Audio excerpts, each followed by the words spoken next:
I'm in the Mobile World Live studio with Nazim Ali, who is Global Head of E-commerce and Tech for JP Morgan. Thank you very much for joining us. Thank you for having me, Chris. Where do you see the greatest opportunities in embedded finance for the tech, telecoms and mobile industries?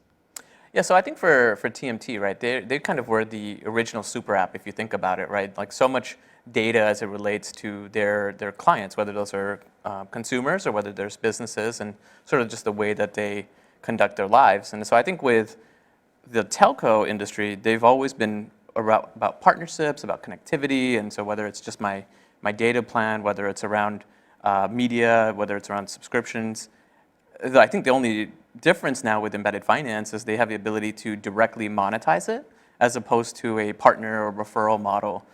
So I think that's what really makes it exciting. So we've seen examples in marketplaces like travel, healthcare, mobility, where ecosystem models have provided new expansion opportunities. Tell us a little bit about the role embedded finance plays in these models.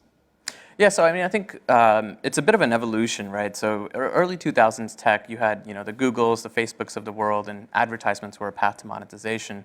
Whereas with marketplaces and a lot of these ecosystems that are created, you have a multi-sided, setup. You have users, you have supply, demand, and I think the difference now with embedded finance is the ability to offer different payment use cases, lending, foreign exchange, collections, that used to be in traditional channels where you might have to go brick and mortar to a bank, a money changer, whereas now payments are a series of API calls. And so that ability to create this catchment area, right? I could be a marketplace, I have a need to get collections, but now I can offer that to my users in a way that's relevant for that workflow. So if I'm a global B2B marketplace and I need to be able to set up those collections and do a cross-border payout, all of a sudden that can be done within their ecosystem. It's value added and it's an incremental revenue opportunity.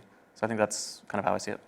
So here we are, MWC Barcelona. What are you looking forward to seeing most? So it's my first time here. I'm delighted to be here. And just walking around today, I think one of the most amazing parts about MWC is just what a cross-section across technology, telecoms, fintech, and you can see that with even things like AI. And so just I think the cross-section and convergence that all of these technologies are having is so fascinating this week. And so I'm definitely just looking forward to having lots of conversations with clients and just hearing some of the talks. Great. Well, enjoy the event. Thank you very much for joining us today. Thanks for having me, Chris.